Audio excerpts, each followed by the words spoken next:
Hi, Dr. Perkins and the Doctoral Candidate Review Committee. Thank you so much for extending this opportunity to me to advance to this level of the application process for the Educational Technology Doctoral Program at Boise State. My name is Steve Isaacs, and I teach video game design and development in middle school as well as online for virtual high school to students in grades 8 through 12. In addition, I teach a number of staff development courses, primarily online as well as using a blended model of face-to-face and online instruction.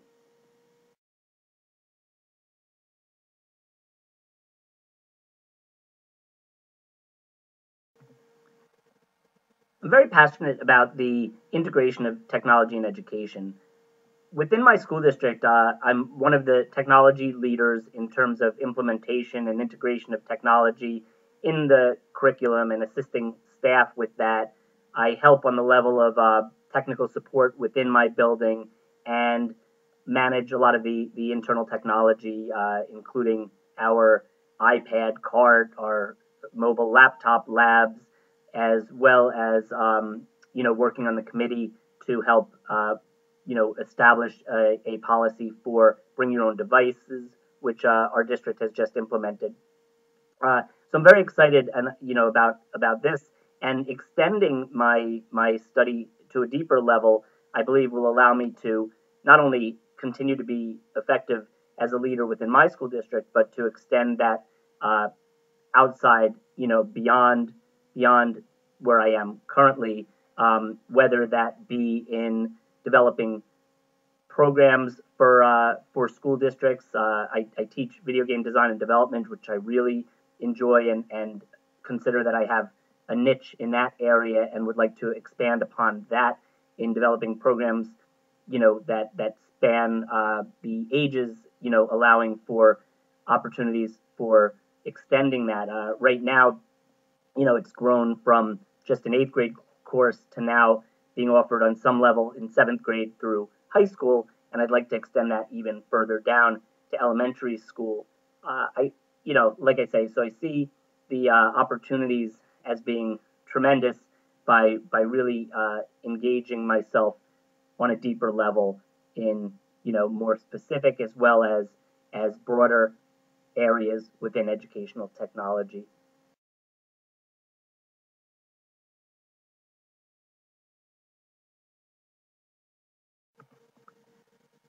About 6 months ago, I began researching doctoral programs in specifically in game-based learning, and I found a number of different programs and came across the Boise State program, which immediately I found to sound very exciting and in line with what I really am looking for. Uh, I appreciate very much that the program is looking for innovative educators in a variety of areas within educational technology, game-based learning and simulations being one of them, but also innovative uses of technology in grades K through 12. I saw, as well as interest in online teaching and learning, which is another primary interest of mine. So I was attracted to the idea that the program is looking for a cohort of innovative, forward-thinking educators, of which I consider myself one for sure.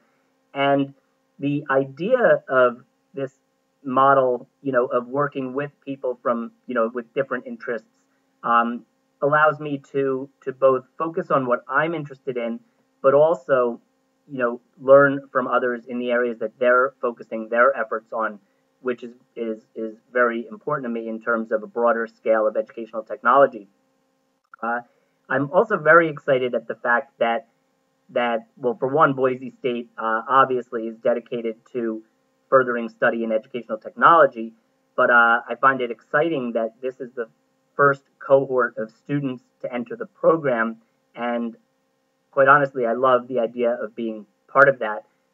So, of course, I hope that I am, selected so I can be part of this program that I definitely see growing over time, and I would love to be part of the beginnings of that.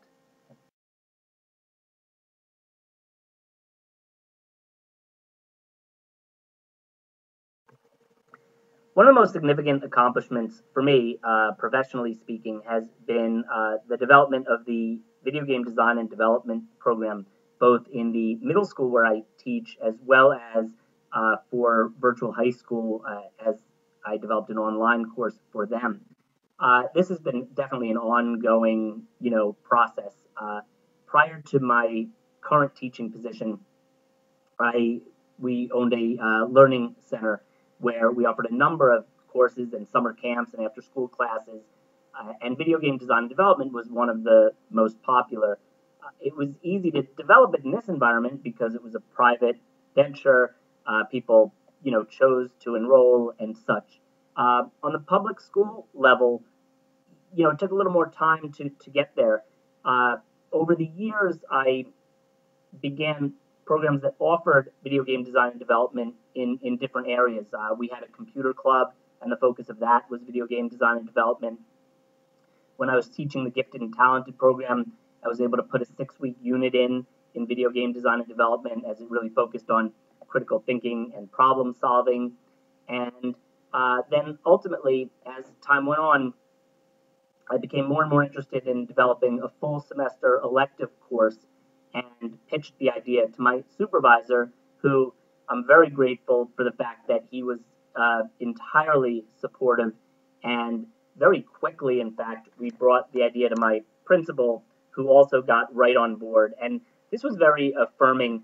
The thought going into it was that it would be a hard sell to get people to understand or appreciate the idea of teaching kids how to make video games as a course. But we were able to move past that immediately, and the value of the program was seen, and I was able to develop the course over the summer and start teaching it, the next school year. And after teaching it for 1 year, the enrollment continued to grow, and it's now become one of our most popular electives, which now takes up, basically comprises most of my teaching day is, the sections of this 8th grade elective.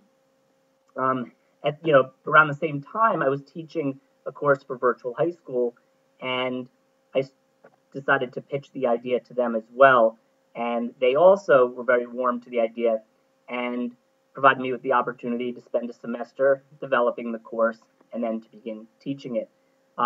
In the first year or the first semester teaching it, we filled one section of the course, had a little bit of an overflow, but then as it was offered again the next semester, it filled 5 complete sections for both the fall and 5 for the spring, which required virtual high school to bring on additional teachers to teach alongside of me.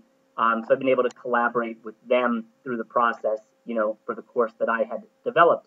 And now it continues to be that popular, and looking into next year, there are already, at least 5 sections of the course open for the fall and the spring once again. So this has been very exciting for me.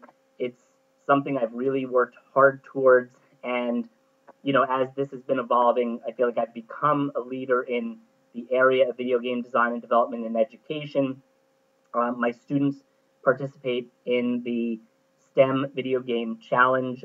This year I had over 200 students submit entries to the contest, and as a result of networking and interacting with people in that community, I became involved with people at Brain Pop and Eline Media and the Cooney Foundation. People from the Cooney Foundation came to my class to videotape and interview for some research that they're doing. In addition to that, the Teen News Network was looking to do a piece on the STEM Video Game Challenge, and the people at GameStar Mechanic or Eline Media directed them towards me, and they came in and filmed and interviewed for a segment that they'll be airing in the fall. So it's just been very exciting, in terms of really focusing my efforts in this area and seeing success. So I'm very, very pleased about this, this accomplishment.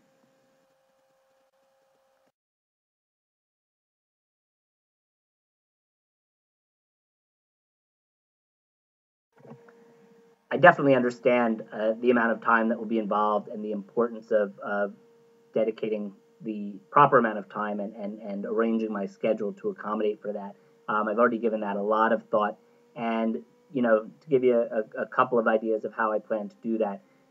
One is that for the past number of years, we've had a babysitter every Thursday afternoon, as that was always a day that I would work or do something that I needed to, as would my wife. So we have that time dedicated that I've always, had earmarked for what I need to do, and that would go right towards this program. Likewise, Saturdays, I certainly spend a lot of time on my coursework and plan accordingly. It's very important that I don't that I balance, the schoolwork and my family life, of course, which is very important. But I've found, ways to do that between so far the Thursday, the Saturday mornings. In addition, both of my girls are competitive cheerleaders, which keeps them, very busy. They both have practice 3 times a week for 3 hours at a time, essentially. So they're at the gym at least those 9 hours, if not more. Right off the bat, that time, I've already committed to. That can be time dedicated to my graduate studies. Um, you know, Additionally, I currently work in an after-school program 2 to 3 afternoons a week, and I've committed um, to dropping those hours or taking a leave of absence for the time that I'm studying, which buys that time right back. As it's already part of our family, arrangement where I'm usually not available during those times because I'm working. So now that time can be spent studying. So I definitely think I have all of my ducks in a row in terms of that.